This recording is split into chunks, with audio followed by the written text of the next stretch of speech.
السلام علیکم ناظرین، آج کا ہمارا موضوع یعنی ٹاپک ہے دعا کی طاقت یعنی پاور آف دعا۔ ترمذی شریف کی حدیث ہے، حدیث نمبر 3372 3372۔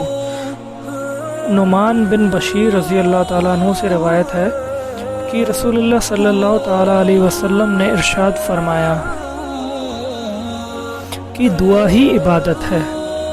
پھر اس کے بعد قرآن پاک کی آیت پڑھی، وَقَالَ رَبُّكُمُ ادْعُونِي أَسْتَجِبْ لَكُمْ إِنَّ الَّذِينَ يَسْتَكْبِرُونَ عَنْ عِبَادَتِي سَيَدْخُلُونَ جَهَنَّمَ دَاخِرِينَ۔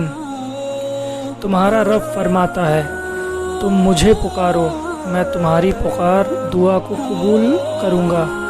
جو لوگ مجھ سے مانگنے میں گھمنڈ کرتے ہیں وہ جہنم میں ذلیل و خوار ہو کے داخل ہوں گے۔ ناظرین، اللہ سبحانہ و تعالیٰ کے اس احسان و کرم پہ قربان ہو جائیں کہ وہ اپنے بندوں کو دعا کرنے کی توفیق اور ہدایت فرماتا ہے، اور اس کے ساتھ قبولیت کا وعدہ بھی فرماتا ہے۔ بے شک ہمارا رب، ہمارا اللہ سب سے سچا ہے اور اس سے سچی بات کسی کی نہیں۔ آئیے ایک واقعہ سناتا ہوں آپ کو۔ ایک بار کی بات ہے کہ ایک آدمی ہوتا ہے جس کی پیدائش ہوئی ہوتی ہے ایجپٹ میں، ایجپٹ یعنی مصر۔ وہ ایجپٹ کا رہنے والا ہوتا ہے، لیکن وہ پیدائش اس کی ایجپٹ میں ہوئی ہوتی ہے، لیکن وہ کرنٹلی رہ رہا ہوتا ہے مدینہ منورہ میں۔ تو مدینہ کے پاک شہر میں وہ رہ رہا تھا، اور آپ جان کر کہ حیران ہو جائیں گے کہ اس شخص نے لگاتار 20 سال حج کیا، 20 سال لگاتار، ہر سال بنا کسی ناگے کے۔ اس شخص کا ایک بار انٹرویو لیا گیا، تو انٹرویو لینے والے نے اس سے پوچھا کہ آپ اتنے غریب ہیں تو آپ کو کیا لگتا ہے کہ کیا وجہ ہے کہ اللہ سبحانہ و تعالیٰ آپ کو ہر بار لگاتار اتنے سالوں تک اپنے گھر بلاتا ہے حج کرنے کے لیے؟ کیا وجہ لگتی ہے آپ کو؟ جواب میں وہ شخص کہتا ہے کہ اللہ سبحانہ و تعالیٰ کی بس یہ رحمت ہے میرے اوپر، مجھے اس کی وجہ تو نہیں پتہ، لیکن جب میں سب سے پہلی بار حج کرنے آیا تھا تو میرے ساتھ ایک واقعہ ہوا تھا، وہ مجھے یاد ہے۔ اس سال میں نے اپنے پورے سال بھر کی کمائی جوڑ کر کے حج پہ آنے کا ارادہ کیا تھا، تو میں نے پوری اپنے سال بھر کی کمائی جوڑ کر پھر حج کے لیے میں روانہ ہوا۔ تو جب میں راستے میں سفر کر رہا تھا بس سے مدینہ منورہ سے مکہ شریف جانے کے لیے، تو راستے میں نے ایک بہت ہی بزرگ عورت کو دیکھا۔ بہت زیادہ بوڑھی تھی وہ، بہت ہی زیادہ وزن تھا ان کا، بہت مشکل سے چل پا رہی تھی اپنی لاٹھی لے کر۔ ان کو دیکھ کے کوئی بھی اندازہ لگا سکتا تھا کہ کتنی تکلیف میں وہ چل رہی ہیں، کتنی تکلیف میں ہوں گی وہ اس وقت۔ تو میں نے دل میں اپنے سوچا کہ یار میں کس طریقے کا انسان ہوں گا کہ میں بس میں سفر کروں مکہ جانے کے لیے، اور وہ عورت، بزرگ عورت پیدل چل کے جائیں، تو میرا دل گوارا نہیں کیا۔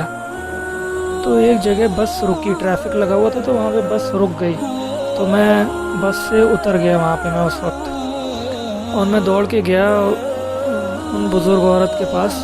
میں نے کہا، امی جان، آپ اتنی تکلیف میں سفر کر رہی ہیں، آپ جا کے میری جگہ بس میں سیٹ پہ میری بیٹھ جائیں اور میں آپ کی جگہ پیدل سفر کر لوں گا۔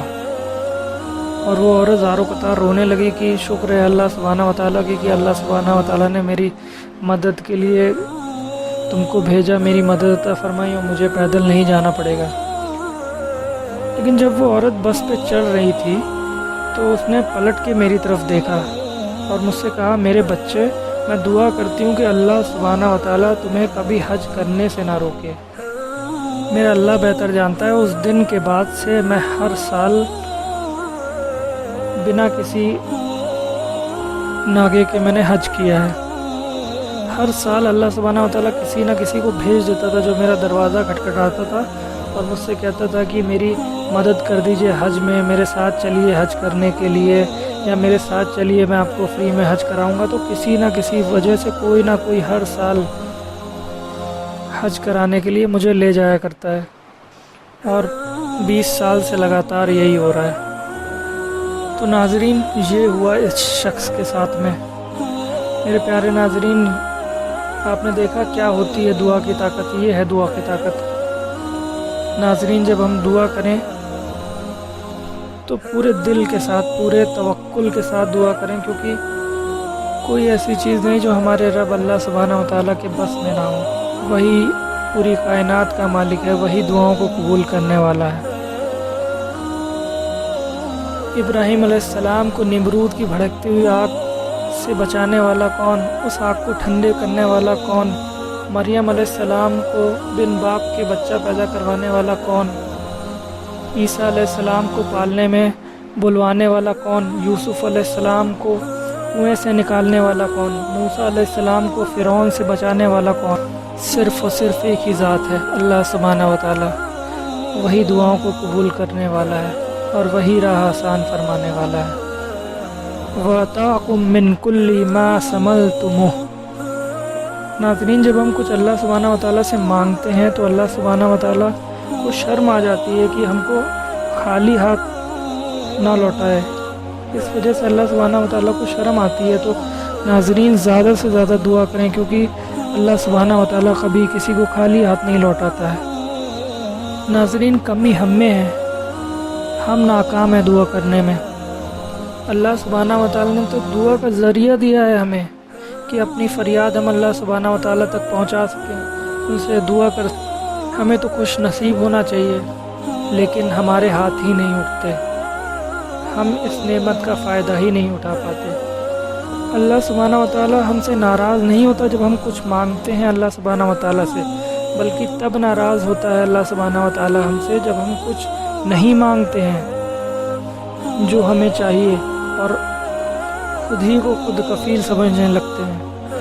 میرے پیارے ناظرین، اللہ سبحانہ و تعالیٰ نے ذریعہ بنایا ہے دعا کو ہمارے لیے کہ ہم اللہ سبحانہ و تعالیٰ سے بات کر سکیں اور اپنے رشتے کو اللہ سبحانہ و تعالیٰ کے ساتھ اور مضبوط کر سکیں۔ اسی لیے دعا ایک سب سے محبوب طریقہ ہے عبادت کا۔